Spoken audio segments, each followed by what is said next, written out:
Kemudian kita kembali lagi keluar pulau. Di sana, kapal pemerintahan dunia terus-menerus membombardir pulau secara brutal. Dengan mengatakan sudah selesai untuk Egghead kali ini. Naik semua ke kapal. Kembali masuk ke dalam pulau dengan melihat situasi terkini keberadaan dari Bonnie dan juga Kuma. Saat ini, mereka bersama dengan Atlas dan juga Frankie berada dalam situasi yang sangat berbahaya. Karena mereka sudah terjatuh sebelumnya saat menaiki vakum roket yang jalur kendaraan tersebut dipotong oleh Kizaru sebelumnya. Mereka semua terjatuh dari atas dan yang mengerikannya lagi adalah para pasifista sudah bersiap untuk menargetkan mereka sesuai dengan perintah dari Saturn. Mereka sudah bersiaga untuk menembakkan serangan laser beam ke arah mereka.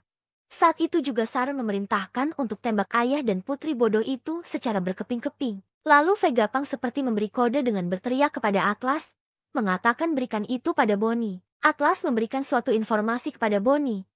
Yang nyatanya itu adalah informasi terkait dengan dia yang sudah bisa melakukan perintah kepada Pacifista. Karena sebelumnya Vegapunk sudah mengubah otoritas perintah dari Pasifista yang kini menjadi milik Bonnie. Bonnie langsung berteriak dengan memerintah Pasifista, "Jangan tembak kami ayah, tolong biarkan kami pergi dari pulau ini." Perintah tersebut langsung didengar pada robot raksasa tersebut. Para marinir kebingungan karena tidak mungkin ada yang bisa mendengar perintah tersebut di tengah-tengah ledakan besar yang terjadi. Kemudian Pasifista langsung bereaksi atas perintah tersebut. Mereka berbalik arah dan malah sekarang menyerang pasukan marinir yang berada di dekatnya. Laser beam itu mengarah ke mereka dan jajaran pasukan marinir beserta dengan 3 buah kapal milik mereka hancur terkena ledakan. Dari sanalah semua Pasifista mulai menggila dengan meladakan satu persatu kapal beserta dengan pasukan yang dihancur leburkan. Ternyata Vegapunk sendiri sudah menyiapkan rencana ini untuk memberikan otoritas tertinggi pada Bonnie melebihi Gorosei untuk memerintah Pasifista. Dia bilang, aku hanya punya satu ketakutan. Itu adalah jika Bonnie terbunuh oleh ayah yang begitu mencintainya. Kuma, aku tak bisa membiarkan kau menyakiti putri yang begitu kau sayangi. Aku tak bisa biarkan tragedi itu terjadi. Itu sebabnya aku membuat Pasifista seperti Kuma. Aku memprogram individualitasnya pada tiap masing-masing unit mereka. Bahkan walau kekuasaan terhebat dunia memberinya perintah. Misalnya, untuk memusuhi seluruh dunia. Bonnie, Kuma pasti akan selalu menjadi ayahmu. Walaupun permintaanku ini begitu egois. Aku memintanya untuk memahaminya. Tapi aku penasaran apa yang akan terjadi selanjutnya jika aku melakukan hal seperti ini. Tiba-tiba di saat yang bersamaan juga kejadian mengerikan terjadi. Saturnus berhasil menusuk tubuh Vegapunk dari belakang menggunakan kakinya. Darah mengalir di sekujur tubuh Vegapunk dengan hidung dan juga mulutnya yang berlumuran darah. Bonnie yang melihat hal tersebut langsung berteriak. Reaksi orang lainnya juga sama kagetnya melihat Vegapunk terkena tusukan di tubuhnya. Saturn kembali memerintahkan Kizaru untuk segera memusnahkan Kuma dan juga Bonnie saat itu juga. Kizaru bersiap mengayunkan perang cahayanya ke arah mereka. Target pertama Kizaru tentu saja ayah dan anak, yaitu Bonnie dan juga Kuma. Dia bilang jika kau menyerah sekarang ini tidak akan menyakitimu lagi Bonnie. Untungnya di saat keadaan mencekam tersebut dengan waktu yang benar-benar tepat. Sang Dewa Matahari pun muncul menyelamatkan mereka berdua dengan menghantam Kizaru menggunakan pukulan haki. Kizaru terpental jatuh ke bawah tanah. Bonnie kaget. Dia bilang, Mugiwara dari mana dia dating? Luffy tertawa. Perutku sudah kenyang. Kekuatanku sudah pulih sekarang. Ini akan jadi semakin asyik. Setelah itu, Luffy pun mengaktifkan kemampuan awak keningnya untuk mengubah struktur tanah menjadi layaknya karet. Itu pun menyelamatkan Kuma dan juga yang lainnya pada saat mereka terjatuh mendarat di tanah. Efek kekuatan ini pun membuat pulau bergetar, kata marinir. Di sisi lain, Saron terdiam melihat Luffy kembali ke dalam pertempuran. Dan Kizaru pusing berkunang-kunang saat menerima pukulan telak dari Luffy. Setelah mereka semua sudah berhasil aman mendarat di tanah, mereka dengan sigap langsung mengevakuasi Vegapunk yang terlihat berlumuran darah. Di samping itu juga dari kejauhan munculnya Luffy dengan mode Gear 5 membuat aktifnya kembali robot kuno yang terlihat dari sinar matanya. Saat Bonnie ingin mengevakuasi Vegapunk, Vegapunk memberitahu Bonnie bahwa yang selama ini dia impikan bersama dengan ayahnya sudah berada di depan matanya. Bonnie mengingat apa yang dikatakan oleh ayahnya, bahwa dia akan muncul tertawa dan menari pada irama. Vegapunk berkata kepada Bonnie, "Jadi kau sama sekali tak sadar Bonnie. Akhirnya aku juga bisa melihat dengan mata kepalaku sendiri. Itulah Monkey D. Luffy yang diincar Kuma selama ini. Dialah sang Dewa Matahari Nika." Bonnie berlinang air mata saat melihat Luffy yang seorang Nika berada di depan matanya yang menari kegirangan. Kuma benar. Buster Call tak akan berpengaruh apapun. Orang-orang di seluruh dunia sudah berharap akan kembalinya dia selama ratusan tahun. Lanjut menuju ke pantai utara di Pulau Egghead. Di sana terdapat kapal bajak laut yang sangat besar akan merapat ke Pulau Egghead. Para prajurit yang menyergap pantai tersebut benar-benar panik melihat kapal besar itu. Mereka berkata, ini adalah laporan di pantai utara pulau. Sebuah kapal besar datang mendekat. Tak salah lagi, tapi harusnya mereka sudah bubar lebih dari 100 tahun yang lalu. Mereka menuju ke arah kita. Tembak semuanya. Kenapa raksasa ada di sini? Dory dan juga Brogy muncul dan mengamuk membantai kapal dari para marinir. Dia berkata beraninya mereka bertanya, kenapa kita di sini Dory? Dunia ini ada beberapa hal yang tak bisa dihindari Brogy. Kami datang untuk menemuimu Mugiwara. Sang Dewa Matahari. Harapan akhirnya muncul. Para raksasa telah datang. Para raksasa akhirnya datang ke Pulau Egghead. Mereka melakukan penghancuran besar-besaran di kapal milik pemerintahan dunia. Para raksasa menimbulkan masalah yang sangat besar. Di rombongan bajak laut raksasa ini ternyata terdapat Heimo dan juga Kashi. Para raksasa ini kemudian diperintahkan oleh kaptennya yakni Dory dan juga Brogy. Mereka berkata Oimu dan juga Kashi ajak yang lain dan memutarlah. Tenggelamkan semua kapal yang kalian lihat dan hati-hati dengan meriam tersebut. Mendengar perintah tersebut, pasukan raksasa menghancurkan beberapa kapal dengan benar-benar brutal. Pasukan marinir yang melihat semua itu benar-benar tampak panik. Mereka pun melaporkan apa yang mereka lihat. Di sana para bajak laut Giant Warrior telah muncul. Di manakah mereka sebenarnya selama ini? Banyak sekali anggota lama mereka yang juga terlihat. Apa sebenarnya yang mereka inginkan? Kami memastikan adanya Dory dan juga Brogy di kapal mereka. Para bajak laut Giant telah mendarat hancurkan mereka berkeping-keping. Pertarungan ini tidak bisa terelakkan lagi. Beberapa kapal dari marinir benar-benar hancur dengan senjata dari para raksasa. Di sisi lain dari kejauhan, Usopp, Nami dan juga Chopper melihat ada sesuatu keributan di area dekat pantai. Usopp pun mencoba untuk meneropong ke daerah tersebut dan dia benar-benar syok melihat para raksasa datang ke pulau tersebut. Usopp melihat mereka menghancurkan kapal marinir. Usopp pun di sana berkata dan menangis. Para masterku sudah datang. Tapi sedang apa mereka di sini? Itu Master Dory dan juga Brogy. Aku kira kita tidak akan melihatnya lagi di Elbaf. Nami kemudian berkata bahwa aku juga bisa melihat Heimo di juga Kashi. Aku yakin mereka lewat Little Garden untuk menjemput ketua mereka. Kemudian diceritakan tentang perjalanan dari bajak laut raksasa ini. Dahulu dunia ini diteror oleh grup besar yang dipimpin oleh dua kapten yaitu Dory dan juga Brogy. Kru dari mereka bubar setelah terjadi perselisihan. Luffy dan teman-temannya membantu mereka saat berduel berabad-abad mereka berakhir. Tak lama saat menyerang pulau lain mereka pun bertemu dan berteman dengan Oimu dan juga Kashi. Sepasang raksasa yang pergi untuk memeriksa kapten mereka. Di sana ada pula Addison yang menjelaskan bahwa para raksasa ini berhasil untuk mendorong mundur para marinir. Addison bilang bahwa dia tidak percaya bahwa bajak laut topi jerami dan juga para raksasa ini saling kenal satu sama lain. Dijelaskan juga di sini bahwa datangnya para raksasa ini. Mereka tahu dan mendengar kabar di koran. Karena pihak angkatan laut merekrut banyak orang untuk operasi ini. Jadi tentu saja berita ini pasti akan masuk ke koran. Usopp kemudian menjelaskan bahwa mereka ke sini bukan untuk berperang. Mereka datang ke sini untuk menolong kita. Jadi kita harus segera menyelesaikan persiapan kita. Setelah itu kelompok dari Nami pun mendapat telepon dari Brook dan juga Lilith yang menjelaskan bahwa mereka berdua dengan Thousand Sunny akan segera ke lokasi mereka. Di sini Brook selalu enjoy dan juga rileks menikmati keadaan genting. Bahkan dia sambil minum teh. Lilith mengatakan bahwa kepala tengkorak ini memang sepertinya benar-benar kosong. Di sisi lain, Jinbe saat ini berupaya untuk menuju ke lokasi dari Roronoa Zoro berada. Dia menjemput Zoro karena waktu pelarian sudah semakin menipis. Di lokasi pertempuran antara Zoro pun masih berlangsung bertarung sengit melawan Lucci. Zoro bilang, kau kuat juga. Tapi aku sedang buru-buru. Waktunya kita menyelesaikan ini. Lucci menjawabnya, hanya yang menang yang bisa berbicara begitu Roronoa. Krumu menunggumu bukan? Kalau begini kau hanyalah jeti beban. Kru bodohmu itu tak akan bisa selamat jika mereka tak rela mengorbankan tangan demi tubuhnya. Jeti menyerah sekarang akan lebih membantu mereka. Menunggu untuk songgok mayat itu juga percuma. Zoro pun menjawabnya. Kau bicara seperti kau yang mengendalikan pertarungan ini. Beralih ke pantai timur di Egghead. Para pasifista yang diperintahkan oleh Bonnie terus mengamuk menghancurkan beberapa kapal perang dari marinir. Dilaporkan bahwa sekitar 30 dari kapal kecil dan sedang sudah tenggelam. Yang lebih mengerikannya lagi, pasifista tak henti-hentinya untuk menyerang menggunakan lasernya. Kemudian ada sosok wakil admiral dengan dagu yang banyak, yang bernama Red King. Dia memerintahkan para pasukan untuk menarik mundur kapal yang kecil dan memajukan formasi kapal perang. Para marinir tentu tidak tinggal diam. Mereka juga menembakkan Marine mereka ke arah pasifista, dan beberapa pasifista juga tumbang. Red King bilang bahwa pemandangan yang menyedihkan. Tak kusangka kita para marinir harus menembak ke senjata kita sendiri. Beralih ke posisi dari Luffy dan juga Bonnie berada. Sosok dari Nika sudah dilihat oleh Bonnie yang dimana Nika sedang menari di udara. Di sana kemudian ada percakapan menarik antara Bonnie dan juga Luffy. Luffy bertanya, kenapa kau menangis? Bonnie bilang, mana mungkin aku tak menangis, dasar bodoh. Aku sudah lama sekali mencarimu. Luffy menjawabnya dengan santai.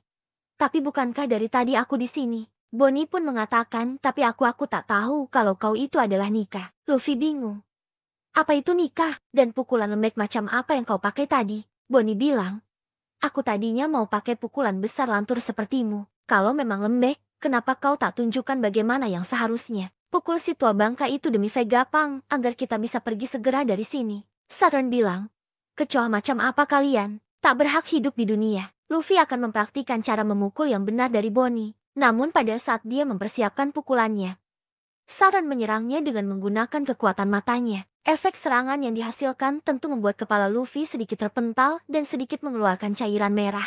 Luffy kemudian berteriak, kau akan membayar karena telah menyakiti teman-temanku. Luffy akhirnya mengeluarkan teknik terbarunya, Gomu Gomu no Don Gatling. Pukulan Luffy bertubi-tubi menghajar wajah dari saat Saturn yang mengeluarkan banyak sekali darah. Itu langsung dilihat oleh Bonnie, Kuma dan juga Vegapunk. Efek serangan tersebut mementalkan Saturn keruntuhan bangunan. Setelah itu, Franky pun memerintahkan Bonnie untuk segera pergi dengan menggunakan sepatu roket di bawah kakinya, yang fungsinya harusnya masih bisa bekerja jika kita masih di dalam pulau. Bonnie kemudian mengajak Vegapunk pergi, namun di sana sang profesor itu menolak. Vegapunk bilang, pergilah tanpa aku Bonnie. Sudah lama aku menjadi dokter. Aku tahu kapan waktuku. Dan pada saat perbincangan masih berlanjut, tiba-tiba saja di dekat dari mereka Kizaru bersiap menghunuskan cahayanya ke arah dari Bonnie dan juga Vegapunk. Kizaru bilang, bagaimanapun hidupmu berakhir dan inilah caranya. Namun Sanji berhasil menahan serangan laser cahaya milik Kizaru menggunakan teknik kaki. Kakinya seperti barrier yang menghancurkan laser tersebut. Kizaru dan juga Franky benar-benar terkejut melihat pertahanan kaki dari Sanji. Sanji berkata, cinta bersinar lebih terang dari cahaya. Kizaru pun meresponnya jika itu benar mereka harus membuang semua buku fisika dan tulisan dari awal. Bonnie, Franky, Atlas, dan juga Kuma langsung bergegas keluar dari arena pertempuran tersebut meninggalkan Vegapunk. Kizaru bilang, sekarang aku dalam masalah besar. Mereka pasti berharap aku setidaknya membawa kepalamu setelah semua ini. Sanji menjawabnya, kau sebaiknya mulai pikirkan surat permintaan maaf kalau begitu. Beralih lagi ke kondisi dari Saturn yang mencoba kembali berdiri dari reruntuhan. Namun tiba-tiba ada seseorang yang mencoba untuk mendekatinya. Ternyata sosok tersebut adalah dua anggota dari kru bajak laut Kurohige yang sedang mendekati Saturn. The Supersonic Fan Ogre dan pemburu bulan sabit Katarina Devon. Devon bilang, tak setiap hari kulihat salah satu Gorosei terkapar di tanah. Wah, lihat dirimu. Kekuatan lezat macam apa yang kau punya? Tak kusangka seorang Gorosei akan turun dan menemui kami. Itu belum pernah terjadi sebelumnya. Tapi itu membuat pekerjaan kami jauh jadi lebih mudah. Devon pun kemudian menyentuh kaki Saturn dan berkata, misi selesai. Saturn bertanya kepada mereka, ada urusan apa kalian kesini? Katarina Devon, aku terkejut seorang burunan level 6 September artimu memilih hidup sebagai seorang anak buah. Devon berkata, Teach itu spesial. Saturn pun bilang, maksudmu garis keturunannya ya? Devon berkata, jadi kau sudah tahu. Saturn kembali bertanya, apa yang kau rencanakan dan incar kali ini? Apa yang menjadi tujuan dari kalian? Ogre berkata, dunia. Saturn langsung dengan marah menyerang Devon. Namun serangan tersebut mampu diantisipasi oleh Ogre yang menggunakan kemampuan dari buah iblisnya. Dan setelah hal tersebut, mereka berdua meninggalkan tempat tersebut begitu saja. Devon dan juga Ogre sudah berteleportasi ke tempat lain dan berupaya untuk meninggalkan Egghead. Sesaat sebelum dua orang anggota bajak laut Kurohige ini meninggalkan Egghead, ada seseorang yang berusaha untuk mengikuti mereka. Dan ternyata orang tersebut adalah Caribou. Dia berkata, aku mohon tunggu sebentar Supersonic Fan Ogre dan Moon Hunter Katarina Devon. Aku menyangka kita akan bertemu di tempat seperti ini. Aku juga banyak laut sepertimu. Namaku adalah Caribou. Aku sudah lama sekali mencari kalian. Maksudku sudah benar-benar sangat lama. Aku selalu bermimpi menjadi anak buah dari bajak laut Black Bear. Ini adalah mimpiku seumur hidup. Jadi tolong ajak aku bertemu dengannya. Diperlihatkan beberapa kapal dari marinir satu persatu tenggelam karena ulah dari tembakan pasifista. Di dekat sana, Di sebuah hutan ada Ogre dan juga Devon yang berencana untuk meninggalkan tempat tersebut. Setelah misi dari mereka tercapai untuk menyenuh tubuh dari Saint Saturn. Namun di belakang mereka, tiba-tiba ada Karibo yang meminta pertolongan mereka untuk membawanya pergi dari pulau tersebut dan ingin bertemu dengan sosok Kurohige. Disinilah ada beberapa percakapan dari mereka. Dimulai dari Karibo yang berkata, "Kumohon tunggulah sebentar." Devon dan juga Ogre mempertanyakan pernyataan dari Karibo tersebut. Siapa dia sebenarnya? Kau mungkin seorang banak laut, tapi ini adalah pulau milik pemerintah. Dan ada banyak orang yang mengincar nyawa kapten kami. Karibo kembali meyakinkan dua anggota bajak laut Teach ini agar tetap mengajaknya keluar dari sana. Dia bilang, "Kau salah paham. Kumohon percayalah padaku. Jika kalian menghabisi nyawaku di sini, Kapten Teach juga akan menghabisi nyawa kalian." Lalu Ogre bertanya, apa alasan dari Karibo ingin bertemu dengan kaptennya? Karibo pun menjawabnya, "Karena aku punya informasi yang sangat berharga. Informasi yang sangat sulit untuk didapatkan. Informasinya adalah tentang senjata kuno yang memiliki nama para dewa. Pertama adalah kekuatan aneh Putri Shirahoshi dari Pulau Manusia Ikan yang dikenal sebagai Poseidon. Kemudian Pluton yang berada di dasar Wano. Di dunia ini, orang-orang yang mengetahui keberadaan kedua hal itu hanyalah topi jerami dan juga tentunya aku. Jika kalian membawaku ke kapten kalian, aku akan menyerahkan informasi itu secara cuma-cuma. Aku yakin dia akan senang. Jadi bawa aku bersama kalian. Aku tahu aku akan bisa berguna saat ini." Setelah mendengar ocehan dari Karibo ini, mereka berdua pun tampaknya berpikir, namun belum menentukan keputusan apakah akan mengajak si lumpur ini pergi bersama dengan mereka. Kemudian kita lanjut ke dalam pertempuran di Pulau Egghead. Marinir masih berupaya untuk menembakkan mari mereka ke arah dari pulau untuk memastikan bahwa pulau itu benar-benar akan hancur. Namun tak semudah yang dibayangkan. Beberapa dari robot buatan Vegapunk berjenis pasifista Mach ketiga benar-benar menjadi lawan yang berat bagi mereka. Gelembung pertahanan atau yang sebut sebagai Babel Shield membalikan tembakan meriam yang justru mengarah ke kapal dari mereka sendiri. Itu pun menyebabkan kerugian besar dari para marinir ini. Mereka di sana berteriak, menjauh dari pantai. "Kita harus berhenti menembaki pasifista." Perisai gelembung itu, aku tak pernah menduga kita akan mempelajari tentang kekuatan senjata ilmu pengetahuan dengan cara seperti ini. Secara membabi buta pasifista merusak segala fasilitas dari pemerintahan dunia berkat perintah otoritas dari Bonnie. Kemudian setelah itu, ada beberapa wakil laksaman yang mencoba memberikan perintah kepada bawahannya. Di sini wakil laksamana Bluegrass berkata, "Ini benar-benar menyebalkan. Kita sendiri yang akan rugi jika kita menghancurkan senjata tersebut." Dilanjutkan dengan wakil laksamana Hound. "Ini mungkin belum pernah terjadi. Tapi apakah bisa jika kita menghentikan Basterkalnya untuk saat ini?" Kemudian ada juga wakil laksamana bernama Guillotine yang berkata, "Vegapunk sendiri kan yang telah memberikan chip otoritas untuk memerintah pasifista kepada pajak laut itu kan. Jadi kita tidak mungkin bisa menghentikannya." Sadar bahwa semua ini adalah ulah dari pasifista, yang dimana itu diperintahkan langsung oleh otoritas utamanya yaitu Bonnie.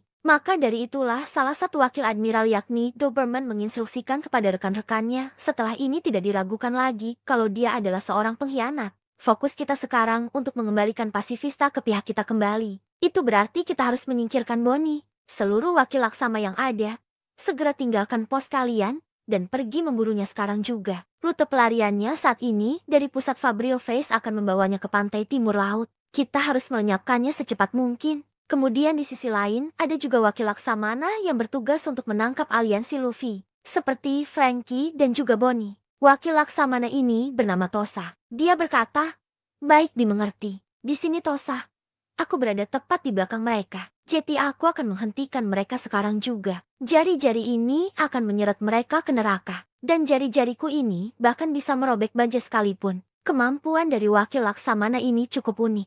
Dia ternyata mempunyai salah satu kemampuan dengan menjadikan jarinya sebagai senjata mematikan yang diselimuti oleh haki. Kemampuannya ini dia sebut sebagai teknik Tosha Crunch. Pada saat sedikit lagi, kemampuan ini menyentuh tubuh Bonnie dan juga Frankie. Tiba-tiba saja ada bala bantuan yang mendekati mereka dengan sebuah kapak yang secara brutal menghantam tubuh dari wakil Admiral Tosa. Frankie dan juga Bonnie terkejut. Mereka berkata, "Ada raksasa di pulau ini. Apa mereka musuh juga?" Dory dan juga Brogy menghampiri mereka. "Kami memeriksa poster buronan untuk memastikan kami mengenali anggota-anggota baru dari mereka. Tapi tidak ada satupun dari kalian yang terlihat familiar. Jadi apa kalian seorang peneliti? Kami datang ke sini untuk menemui topi jerami." Frankie bertanya kepada mereka, Untuk apa? Luffy adalah kaptenku. Apa kalian punya dendam kepadanya? Dory dan Brogy bilang, bukan itu. Kami berhutang budi padanya. Kami adalah prajurit dari Elbaf.